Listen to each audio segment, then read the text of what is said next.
നിങ്ങളുടെ favourite shows ഇനി ഒരിക്കലും മിസ്സാവില്ല. ഇപ്പോൾ C5 കാണും നിങ്ങളുടെ ഫേവറേറ്റ് ഷോസ് തികച്ചും സൗജന്യമായി. മോൾ എന്താ വിചാരിച്ചത്? മോളുടെ ആഗ്രഹം സാധിച്ചു തരാൻ അമ്മയ്ക്ക് ആഗ്രഹം ഇല്ലാഞ്ഞിട്ടാണെന്നോ? അതിനുള്ള പാങ്ങില്ലാഞ്ഞിട്ടല്ലേ മോളെ?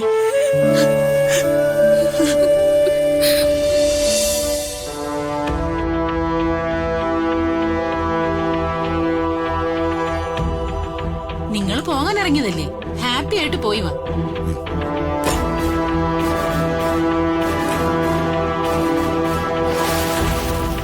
ശരി ചേച്ചി.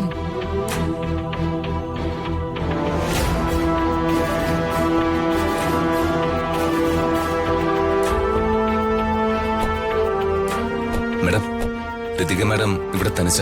മാഡം ഋതിക മാഡത്തിന്റെ അടുത്തേക്ക് പോയിക്കോളൂ. ശരി.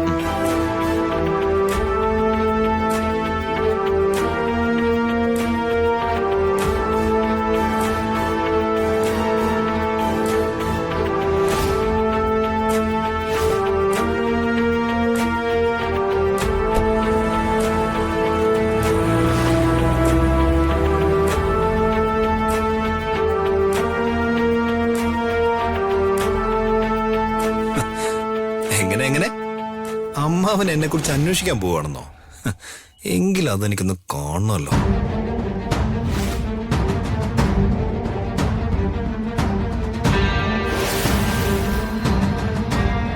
അതെ, ഹരീഷിന്റെ വിവാഹം നടത്തിയേക്കാന്നെന്ന ചിന്തയില ഇന്നൊരു പെണ്ണ് കാണാൻ പോവാ.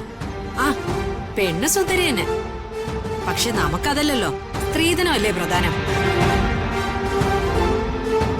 പെണ്ണിന്റെ അച്ഛന് ബിസിനസ്സാ, ചേട്ടൻ ഡോക്ടറും.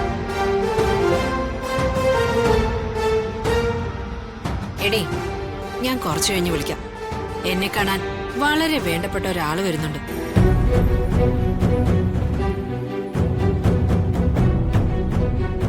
എന്താ രാധമ്മേ, എന്താ ഈ സമയത്ത്? ഹരീഷിന്റെ വിവാഹം നടത്താൻ പോവാന്ന് കേട്ടു. അതെ, അതിനെന്താ? എന്റെ മകന്റെ വിവാഹം നടത്താൻ ഞാൻ രാധമ്മയായിട്ട് ആലോചിക്കണമെന്നാണോ രാധമ്മ പറയുന്നത്? അയ്യോ, അങ്ങനെയല്ല. ഒന്നുകൂടെ ഒന്ന് ആലോചിച്ചിട്ട് പോരെ? കുട്ടികള് മനസ്സിലൊരു കാര്യം ആഗ്രഹിച്ചിട്ട് അവരുടെ മനസ്സ് വിഷമിപ്പിക്കുന്ന ഒരു തീരുമാനം നമ്മൾ മാതാപിതാക്കൾ എടുത്താ അത് വലിയ തെറ്റാവില്ലേ? തെറ്റും ശരിയൊന്നും തൽക്കാലം രാധമ്മ എന്നെ പഠിപ്പിക്കണ്ട. നല്ല സമ്പത്തുള്ള ഒരു പയ്യനെ മകള് കയ്യും കലാശവും കാണിച്ച് വശത്താക്കിയപ്പോ രാധമ്മയുടെ മനസ്സില് സന്തോഷം അലയടിക്കാണെന്ന് തോന്നുന്നല്ലോ. എന്തൊക്കെ പറഞ്ഞാലും എന്റെ മകനുമായുള്ള ശ്രീയുടെ വിവാഹം നടക്കുമെന്ന് രാധമ്മ സ്വപ്നത്തിൽ പോലും വിചാരിക്കണ്ട. അതിനുള്ള വെള്ളം രാധമ്മ അങ്ങ് വാങ്ങി വെച്ചേക്ക്.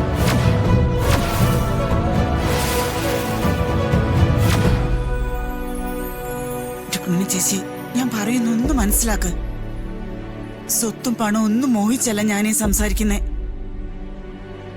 രണ്ടു കുട്ടികളുടെ മനസ്സ് വിഷമിപ്പിക്കരുതെന്ന് മാത്രമേ ഞാൻ ചിന്തിക്കുന്നുള്ളൂ.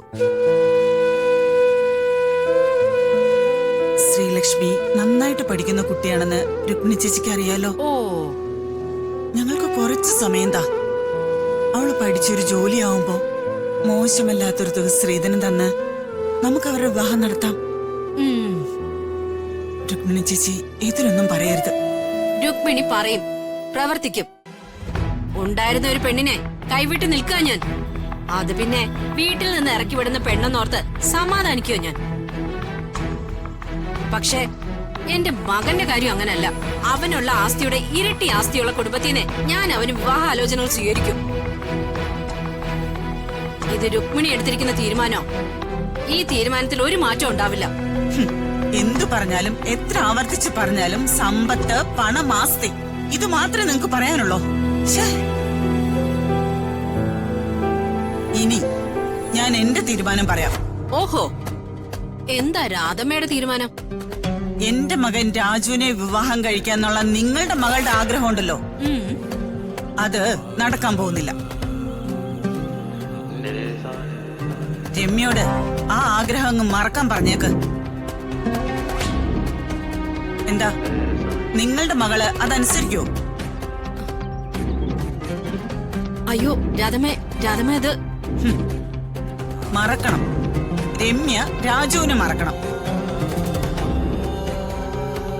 അത് പറ്റില്ല, രാജുവിനെ തന്നെ രമ്യക്ക് വിവാഹം കഴിക്കണമെന്ന് പറയുന്നെങ്കില് ഹരീഷുമായിട്ടുള്ള ശ്രീയുടെ വിവാഹം രുക്മിണി സമ്മതിച്ചാലേ രാജുവുമായിട്ടുള്ള രമ്യയുടെ വിവാഹം ഞാൻ സമ്മതിക്കും.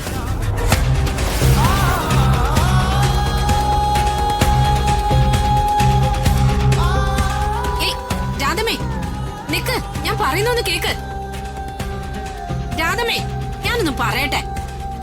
എന്ത് പറയണമെന്ന്? രാജുവിനെ മറക്കാനും ആ വിവാഹം നടക്കില്ലെന്ന് നിങ്ങളുടെ മകളോട് പറഞ്ഞ അവളത് സമ്മതിക്കുമെന്ന് തോന്നുന്നുണ്ടോ രുക്മിണിക്ക്?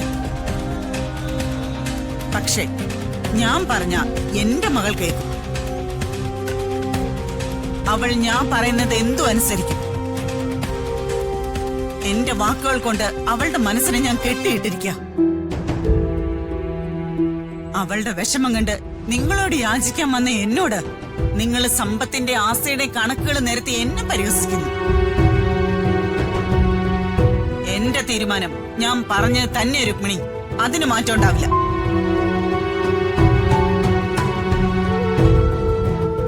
രാധമേ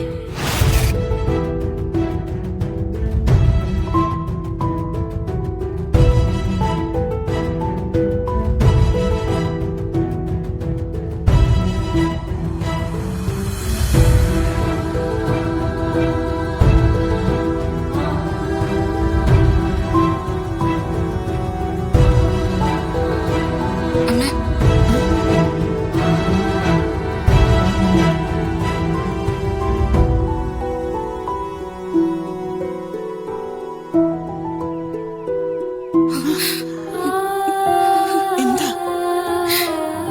എന്താ മോളെ, എന്തു പറ്റി?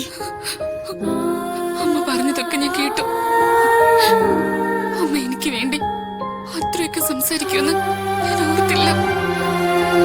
ഞങ്ങൾ തമ്മിലുള്ള ബന്ധം അറിഞ്ഞു അമ്മ എന്നെ അടിച്ചപ്പോ മുതൽ എനിക്ക് അമ്മയുടെ ഉള്ളിന്റെ ഉള്ളിലെ ദേഷ്യമായിരുന്നു. സോറി അമ്മ.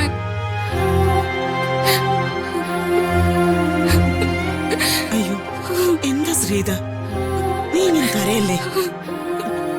മോള് കരഞ്ഞ അമ്മയ്ക്ക് വിഷമം വരില്ലേ? മോളെന്താ വിചാരിച്ചത്?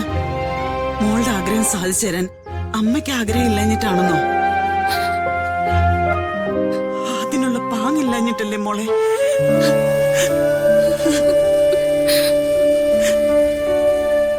അമ്മ പറഞ്ഞപ്പോ മോൾ അമ്മ അനുസരിച്ചില്ലേ?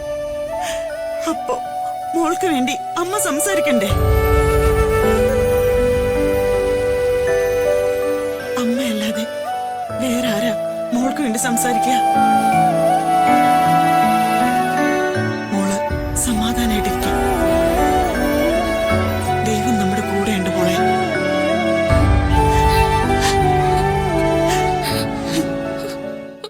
ഡൗൺലോഡ് ചെയ്യൂ C5 ആപ്പ്. കാണൂ എല്ലാ എപ്പിസോഡുകളും സൗജന്യമായി.